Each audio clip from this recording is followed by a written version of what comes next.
tá rodando na internet, tá famoso esses dias, os procedimentos que o Bruno Marrone fez. Sim. Ele fez muitos procedimentos na cara. O que é o lifting facial? Assim, puxa a pele, aquela esticada, fica com a cara igual do João Dória. A cirurgia, assim, o tratamento de flacidez facial, ou de ruga que a gente fala, né? Estou falando do ponto de vista cirúrgico, ele tem o nome de facelifting, né? Que o pessoal às vezes conhece mais, ou ritidoplastia, que a gente usa mais no meio médico, né? Aí é um tratamento mesmo já mais definitivo para flacidez. Né? É um tratamento, eu considero, na minha opinião de cirurgião plástico, é a cirurgia, assim, eu gosto muito, mas eu considero a cirurgia mais, não diria trabalhosa, mas aquela que você tem que ter o maior cuidado possível na execução. Primeiro que você está trabalhando no rosto da pessoa, né? E segundo que é uma área muito sensível em termos de inervação, vascularização, né? Que são os vasos de sangue. Então você tem que saber muito bem de anatomia, né? Você tem que ter uma visão, vamos dizer assim, tridimensional e de raio-x ali da face, né? Enquanto você está fazendo a cirurgia, né? Mas quando ele é bem executado, o resultado é muito bom. Aí praticamente você não... Os outros tratamentos tipo não cirúrgicos são mais para um refinamento, um detalhe. Porque a cirurgia mesmo já trata a flacidez do rosto todo. Né? E cicatriz?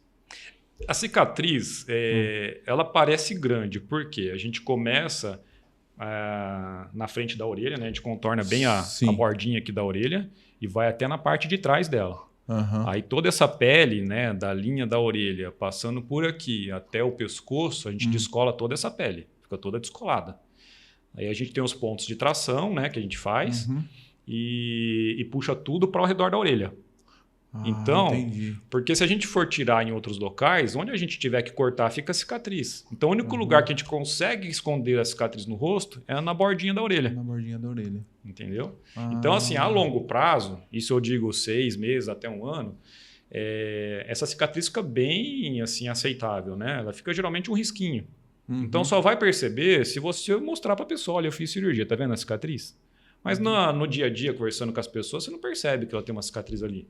Entendeu? Entendi. Ô Paulo, só fica feio quem não tem dinheiro. Às vezes. Sempre tem alguma coisa para fazer, né? Tem algumas pessoas que são viciadas em procedimentos estéticos, né? Isso é um problema também, né?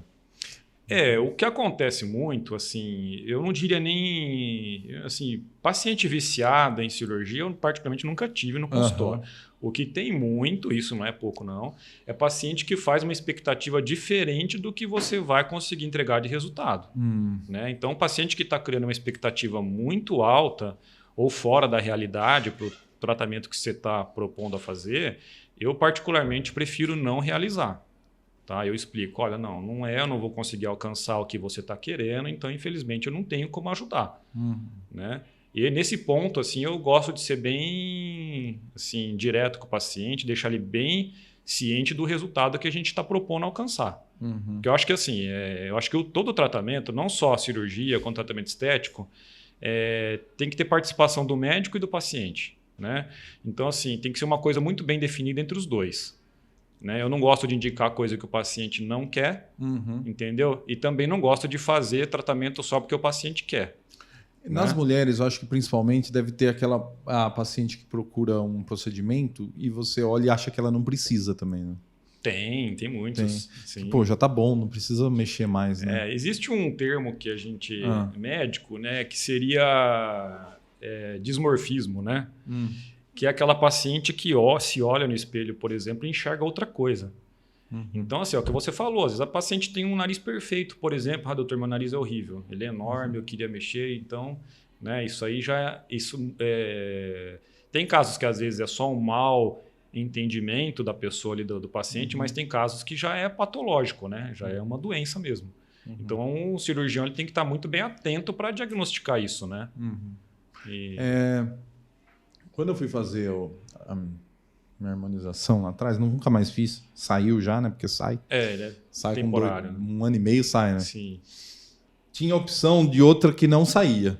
Ah, sim. Não, isso aí é... Se for o que eu estou imaginando, que é o PMMA... PMMA. Isso. Mas aí falaram, não é mais aquele PMMA, é um mais moderno, que não sei lá, mais... Olha, é assim, a gente, né, tem uma tendência a não utilizar o PMMA, tá? Ou metacrilato, né, que a gente fala. Também é um produto já bem antigo, tá?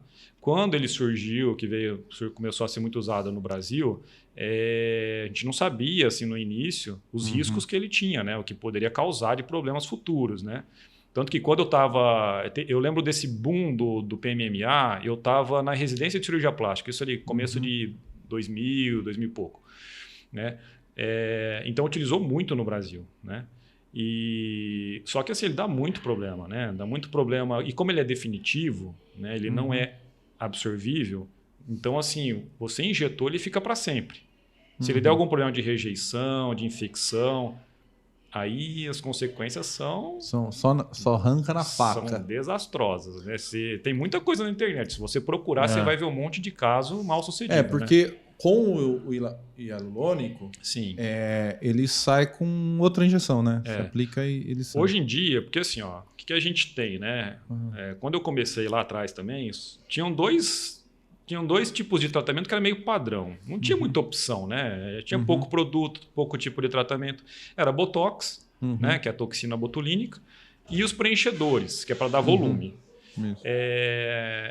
Os preenchedores, ainda o ácido hialurônico é o mais comum, é o mais utilizado, é o mais estudado, é o que você falou. Existe uma enzima que chama hialuronidase, né? Em que caso o paciente tem algum problema com ácido hialurônico, né? Porque se você... intercorrência que pode acontecer com qualquer profissional, mas aqueles mais treinados têm menos. Mas pode acontecer, por exemplo, de você fazer uma embolização, injetar dentro de um vaso sanguíneo.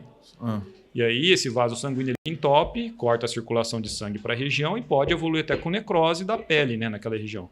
Então aí tem o ácido hialurônico que a gente injeta, ele dilui a hialuronidase que a gente injeta e ele meio que dilui o ácido hialurônico. Então ele de uma certa forma é um antídoto, né? O PMMA não existe isso. Você injetou, não tem como tirar mais, só com cirurgia, né? E mesmo assim não se consegue retirar tudo, né? Tira parte. Isso. Tem outra técnica, vou falar um pouco mais de Botox depois, mas tem outra técnica que é a própria gordura para preencher. Sim. Essa daí dá certo? Dá certo. É que assim, hoje em dia, os produtos são tão melhores do que eram no passado, até o próprio ácido hialurônico evoluiu muito, né? Hoje em dia tem a hidroxiapatita, que também é utilizada como um preenchedor, né? Que também é muito bom. Então, assim, hoje em dia é muito prático, né? A gente encomenda o produto, chega já na ampola, a gente só conecta a agulha ali e injeta. Então é muito simples, né? A gordura não. A gordura você tem que fazer uma lipo, tem que retirar, fazer uma pequena lipo em algum lugar. Você tem que tratar essa gordura, né? Muitas vezes centrifuga, ou você tem tipo de um filtrinho, né? Que você passa para deixar ela mais fininha, como se você fosse tipo passando numa peneirinha e diminuindo ela. E aí você injeta também. O problema da gordura é o seguinte, é muito bom porque é autólogo, né? É da própria pessoa. Então não tem risco de rejeição, né? Sim. Só que, por exemplo, uma boa parte da gordura ela é reabsorvida. Existe esse perigo, né?